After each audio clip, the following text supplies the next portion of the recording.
Saniyana mabhaca, kuthiwa ndime la embi kwale khamera.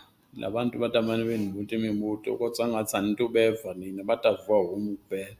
Damane niphendula-ke le mibutwana abandibuta yona.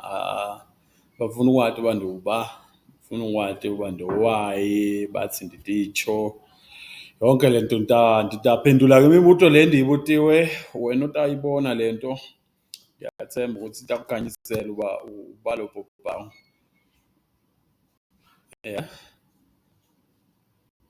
Igama lami igama lami ndikunikele nginamagama amaningi amanye. Yeah, I've got so many names, man. Well, I'll give you my real name. Igama lami endaliphiwa umakhulu. Uba umkhulu umzikiza. Uba umkhulu umzikiza wandibhalela igama wathi Yipho. Yipho liya labantwana.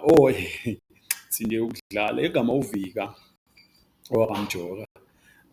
Ndiwugametse ndisibongo. NdiwuNomasi, ndiwugele uMbenkulu ngahlunga ngoba namakhoba. Ndiwutholele isilo. Ndinamakhaya amaningi-ke, ufuna ukwazi uba ndiwawayi.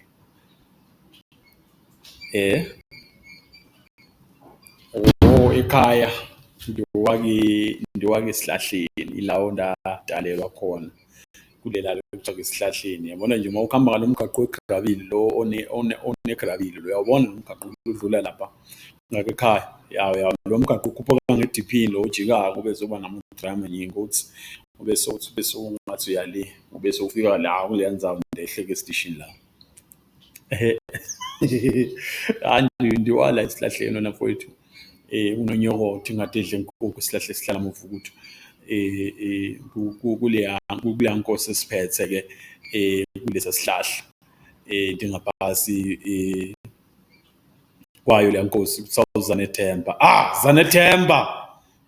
Kuthe konje kwabhaca kuthiwa Byte Zanethemba. Byte Zulu. Ndiphakathi kwenkosi uZanethemba kule mhlaba wesihlahleni. Ndiyoka bani? Usengifuna ukwathi ubawo manje. Ubawo wayendala kuthiwa uMbewu igama lakhe. uMbewu enkulu engahlunga ngoba enamakhova. Lesindlavini-ke ngoba wayendlavini ngoba indlavini ngesikhathi sakhe kwakuthiwa uzajikelana intombazane Township. Unyana ka-Abeya uBhasemyuko bovu njengebuntu enkaba. Babedzabuka-ke ngokudzabuka le kwelake Ngwekazana phasi kwentsaba Tenunge or phasi kwentsaba Tensizwa. Le phasi kwamaqiza. Le phasi kwaPonyana.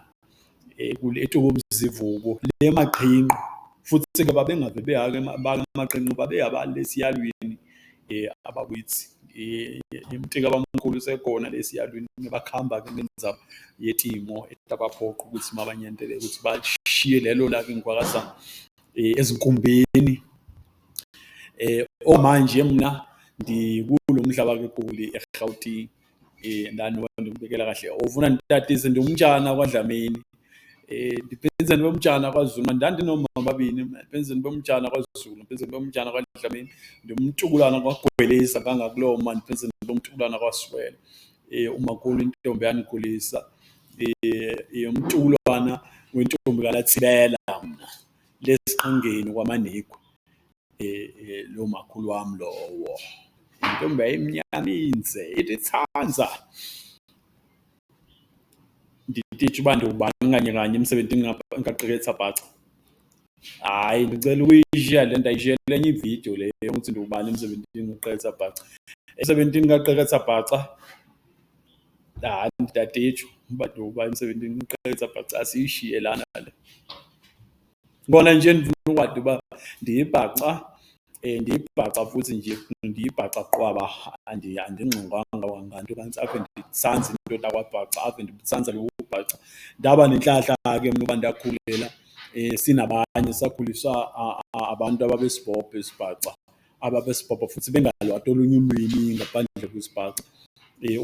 Kwenye into ababengajikeleta ngayo bathi bacatshe ngayo kwakuyisibhaca nje into esakhula sikhuliswa ngayo. Noba ke thina sabayile generation yafikele esikolweni safikele sasinqonqwathwa-ke sasiqhuqhwa sakhutshwa isibhaca or savinjelwa uba sisibhobhe. Kodwa nje laphinze laba nenhlahla-ke futhi sokuthi ndifunze nokusibhala isibhamu. Ngisibhala kahle futhi nje yabona uma kuthiwa ngesilungu uthi umuntu fluent, ngisibhala kahle futhi nje ndisicuphe. Ndafundziswa-ke elinye ixhala elalihlala lapha ekhaya kwakuthiwa uthisha Mjili, wayetitsha lapha esihlahleni. Lo bawo kwakowake Xhamini. Eyi lento lithi mhlophe lelo khedle lelo, yilo elandifundisa ukubhala isibhamu. Ndandimncane ngingaqali nesikole futhi leso sikhathi mhlawumbe ndandiku-A or kanye ku-B, kodwa nje ngendlela owayengifundise ngakona kwaba yinto engiyibambayo ndithi sengitoba ndimdala ndingaka ndiyakwazi ukusibhala isibhaca kahle futhi nje khululeka. Ndiyeva nje bethi tange sabhala, vele tange sabhala, kodwa-ke sikhona thina sasibhala. Asiyishiye la mfowethu kwentela uba ikwazi ukudlulela kwabanye.